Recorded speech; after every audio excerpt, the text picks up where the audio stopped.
Hola, hola. Buenos días, good morning, or buenas tardes, good afternoon. This is another class of Español con Señora Baez. Today we're going to practice our intro words. We're going to do our culture study, the days of the week, a short story, and a memory game. It should be pretty fun. ¿Qué día es hoy? What day is it today? Hoy es lunes. Is it Monday? Hoy es martes. Is it Tuesday? Hoy es miércoles. Is it Wednesday? Hoy es jueves. Is it Thursday? Hoy es viernes. Is it Friday? So depending on the day, you would say hoy, say it, es jueves. Hoy es jueves. Or pick the day that corresponds to when you're watching this video. ¿Cuál es la fecha de hoy? ¿Cuál es la fecha de hoy? Hoy es 21 de octubre de 2020. So what you do is that you put the number here where the 12 is, then the month, then the year. So for example, today is the 21st, so I'll say 21 de octubre de 2020. I'm Doug Jones. Hola, mariposa. ¿Qué te pasa, calabaza? What's wrong, pumpkin? Adiós, amigos. Buenos días, buenas tardes, buenas noches. I'm going to skip through these and go over the newer ones. Estoy feliz. I'm happy. Estoy triste. I'm sad. Estoy nervioso. I am nervous. Tengo frío. It's cold. Tengo calor. I feel hot. Tengo hambre. I feel hungry. Tengo sed. I feel thirsty. Tengo miedo. I feel scared. Estoy cansado. El perro está cansado. How is the dog feeling? El perro está cansado. He feels tired. Tengo sueño. I'm sleepy. And arriba means up. Abajo means down. A la derecha is to the right. A la izquierda, to the left. Al frente, in front. Atrás, behind. Now I'm going to read a short story. I'm going to read it twice to see if you guys can figure out what's going on. There's a lot of cognates, so I want you to be listening actively and looking to see if there are words that you recognize that either sound similar or are spelled similarly to English. Había una vez means once upon a time. And I created this cuento. I hope you like it. Había una vez una niña atleta. Su pasión era correr. La niña corría a todos lados. Los lunes corría al supermercado. Los martes corría a la farmacia. Los miércoles corría a la escuela. Los jueves corría al cine. Los viernes corría al centro comercial. Los sábados corría a la biblioteca. Los domingos corría al parque. Un día, un lunes, de camino, on the way, al supermercado, pisó caca de perro. La niña estaba muy enojada. Tenía puestos sus zapatos nuevos. Decidió buscar al perro culpable por esa barbaridad. Persiguió al perro por toda la ciudad. Corrió millas y millas y millas y no encontraba al perro de la caca. Y muy triste se fue para su casa. El martes estuvo limpiando sus zapatos con lisol y mucho jabón. Colorín colorado, este cuento se ha acabado. Okay, I'm going to read it one more time and give you some clues of what's happening. Había una vez una niña atleta. So like I said, it means once upon a time. Niña means girl. There was a girl, and what was she? Atleta means she was an athlete. So she likes sports. Su pasión era correr. What was her favorite thing to do? Pasión means like your passion, something that you really enjoy, was to run. La niña corría a todos lados. The girl used to run everywhere. Los lunes, what day is that? Lunes is Monday. Corría al supermercado. What is el supermercado? This is supermarket. Los martes corría a la farmacia. On Tuesdays, she went to the pharmacy. Los miércoles corría a la escuela. On Wednesdays, she ran to school. Los jueves corría al cine, movie theater on Thursdays. Los viernes corría al centro comercial. On Friday, she went to the mall. Los sábados corría a la biblioteca. She went to the library on Saturdays. Y los domingos corría al parque. And on Sunday, she ran to the park. One day, un lunes, this was on a Monday, de camino al supermercado, pisó caca de perro. What did she step on? Dog poop. La niña estaba muy enojada. She was very mad. Tenía puestos sus zapatos nuevos. Her shoes were nuevos. They were new shoes. Decidió buscar al perro culpable por esa barbaridad. She decided to go look for the dog who was to blame. Persiguió al perro por toda la ciudad. So she was chasing it around town. Corrió millas y millas y millas. What was she doing? Running for miles and miles and miles. Y no encontraba al perro de la caca, but she could not find the dog who had pooped. Y muy triste se fue para su casa. So she went home feeling very sad. And martes, Tuesday, she had to clean her zapatos with Lysol and soap. And the end. That is all. I hope you enjoyed. Okay, let's practice números. 1, 2, count with me, 3, 4, 5, 6, 7, 8, 9, 10, 11, 12, 13, 14, 15, 16, 17, 18, 19, 20. 20. By tens. 10, 20, 30, 40, 50. And that's the rest until 50, but I am going to skip through this and go to something else. Más, menos, or igual. Más means plus, menos means minus, igual means is equal to.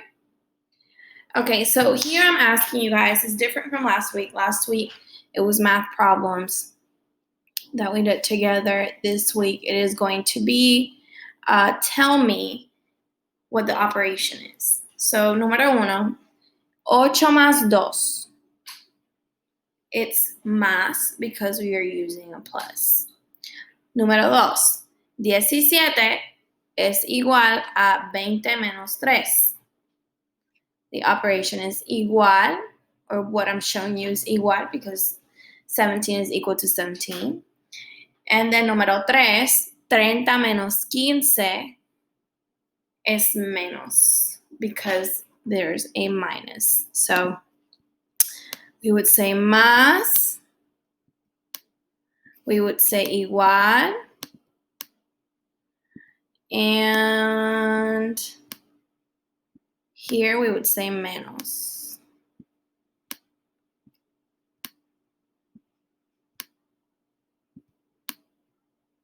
Alrighty. Let's erase this.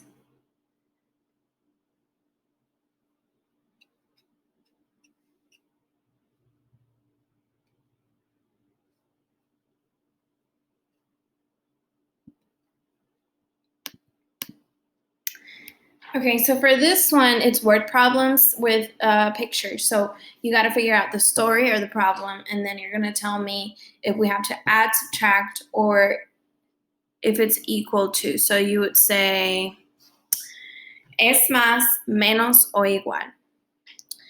Número 1. El panadero tiene 3 panes. This guy's el panadero. Who's a panadero? What does he do? He's a baker. So, tiene 3 panes. He has 3 loaves of bread. Y vende 2.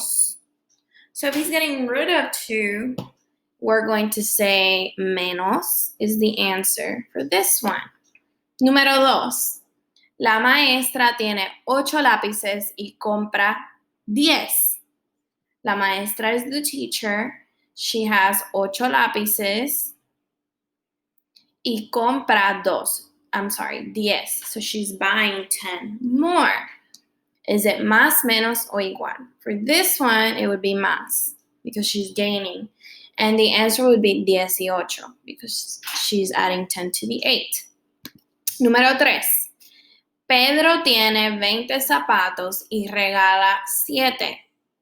This is Pedro. These are his zapatos. He has 20, which is 20, and he's giving away 7.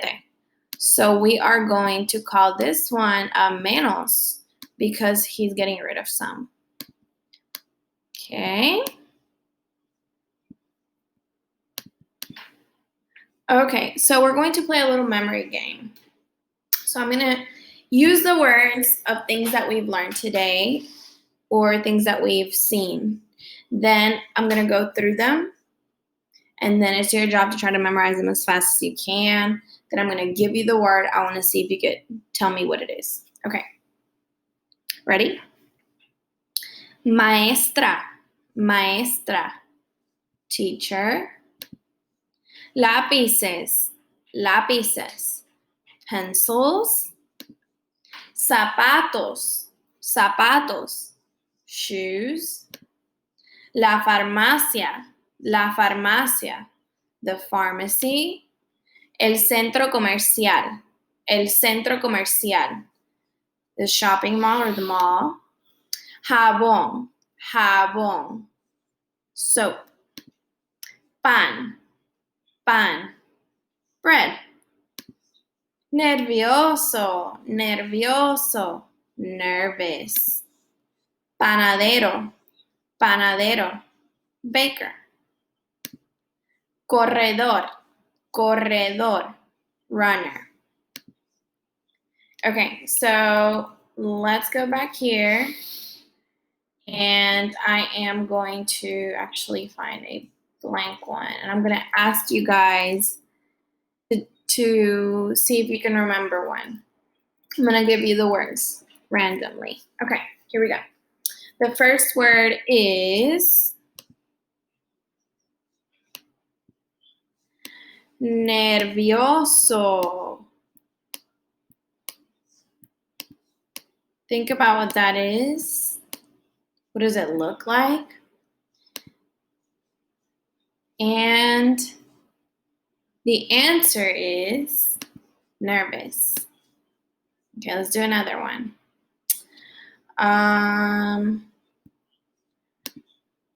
Lápices. Lápices.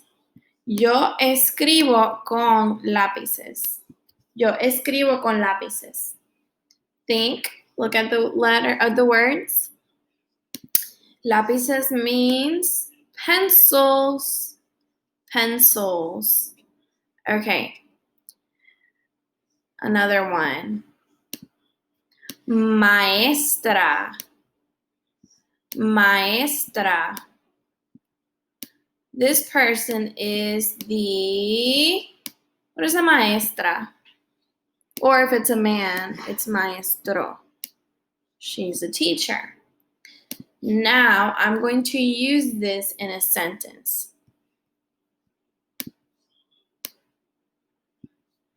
Okay. The zapatos. Who remembers what zapatos are? From the story, their shoes. Los zapatos de la maestra son azules. So this integrates several things we've been learning and the words from today. I'm going to read it one more time. Los zapatos de la maestra son azules. Zapatos are shoes. Maestra is the teacher. What is it saying about her shoes? Los zapatos de la maestra son azules. Her shoes are blue. Okay, so I'm going to erase, and I'm going to give you one more with the new words that we've learned and the memory game words, and we will move on to something else. A great way to learn a new language is that when you feel like it's too much vocabulary and too many words, you can group them, like in a group of 5 or 6 words, and try to memorize them and then have someone ask you. But using them in context is easy because I'm giving it to you in sentences, so it helps you remember. Okay, one more. El panadero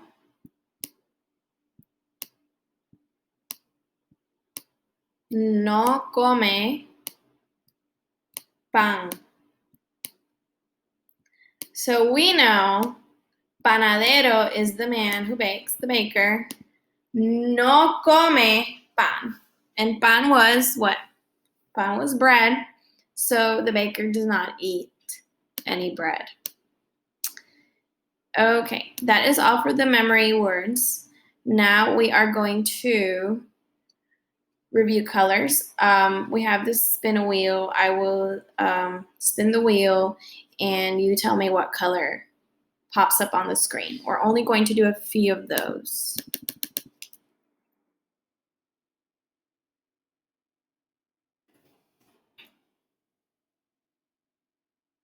Here we go.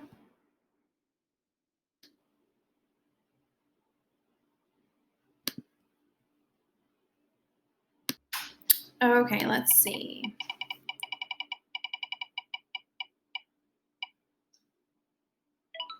Morado, morado. Morado means purple.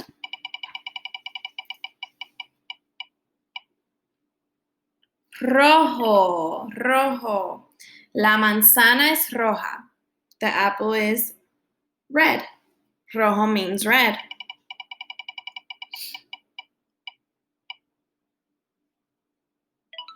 Amarillo, amarillo. La libreta es amarilla, yellow. One more.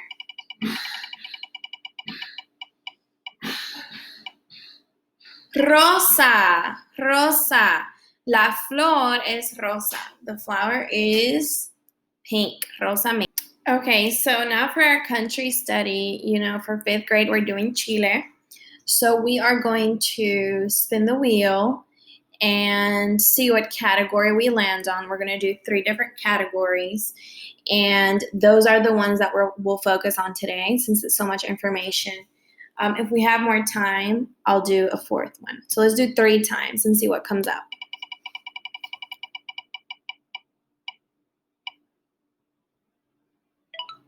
Okay, so the first one's instrumentos. Instrumentos are instruments.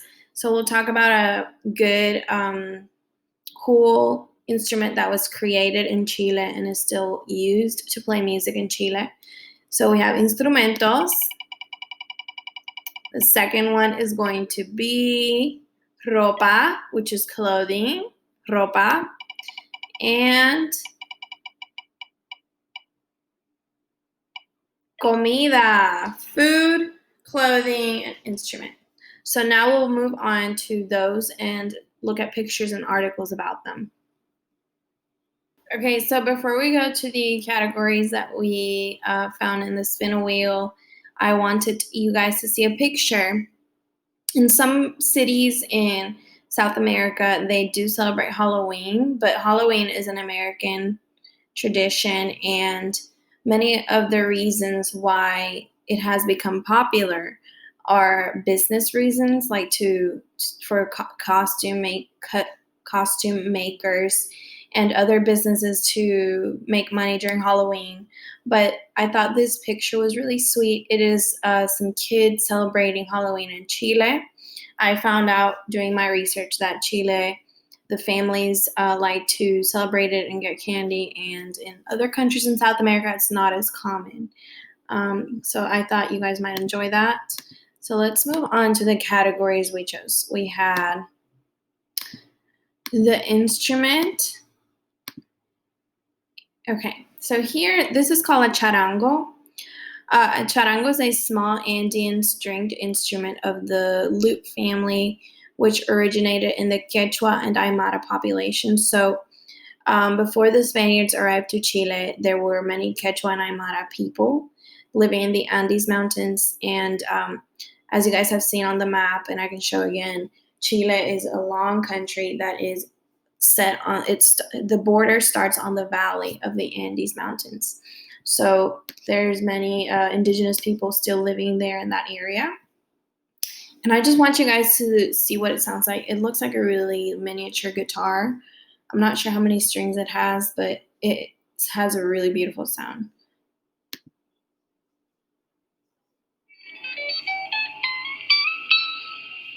Sí, ya. Oh, yes. Sí, ya.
Okay, so now we're going to go to ropa, which is clothing. This is a picture of some people from Chile wearing folkloric clothing, which means traditional clothing. And we see that the women have long skirts with ruffles and very bright colors, and the men are wearing hats and these like coverings with stripes. They're wearing long pants. Well, these are boots, but long pants underneath.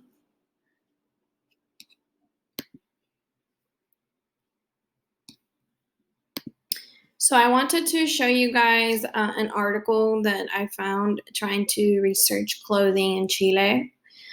This is an article about the capital called Santiago. They use in primavera and verano, which are spring and summer.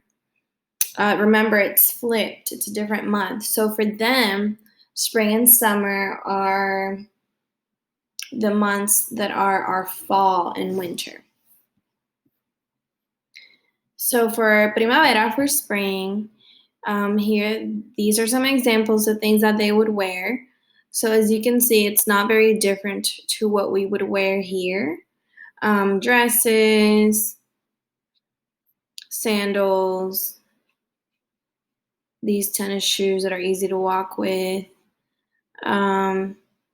They talk about making sure that they usually have comfortable shoes because in Santiago, people do a lot of walking. Not only visitors, but people who live there walk a lot and they use public transportation.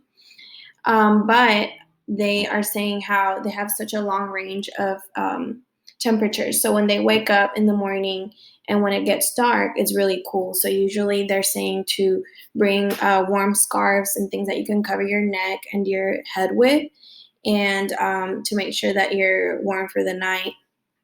And they do explain how it changes to in the afternoon it gets pretty hot, and then at night it gets really, really cold again.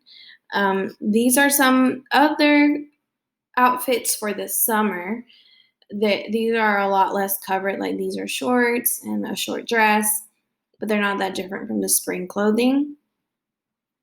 But they explain how in the summer is the only time of the year that Chile does not have cold nights. The rest of the year they have cold nights.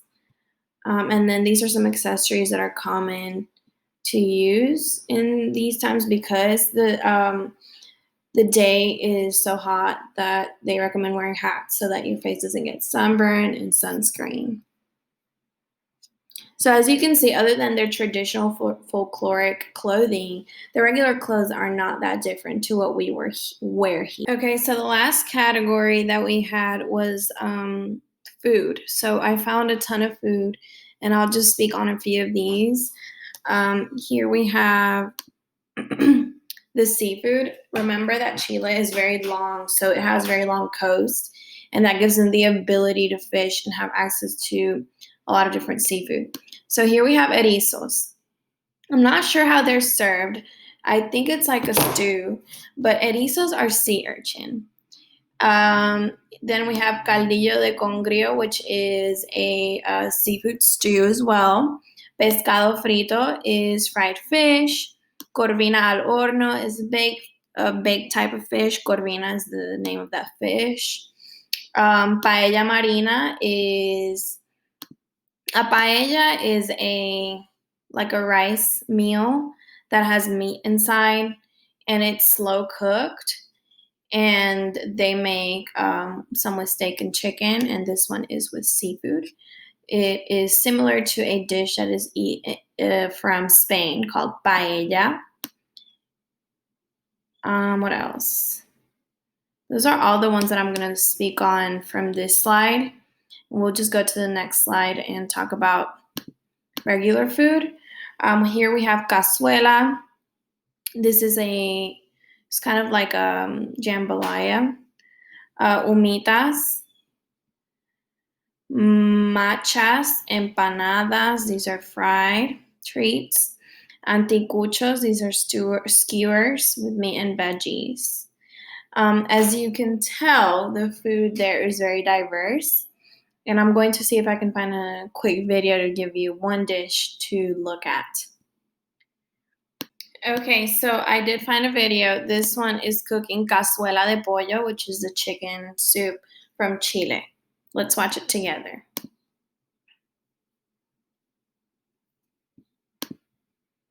Hola, ¿qué tal? Amigas y amigos, muy bienvenidos a Silvana Cocina. Hoy vamos a preparar una receta plato de cuchara rico, que es transversal, porque lo puedo comer en verano o en invierno. Esta es una receta mía en el sentido de que yo la aprendí de mi madre. Yo estoy enseñándote cómo preparo mi deliciosa cazuela de pollo. Vamos al paso.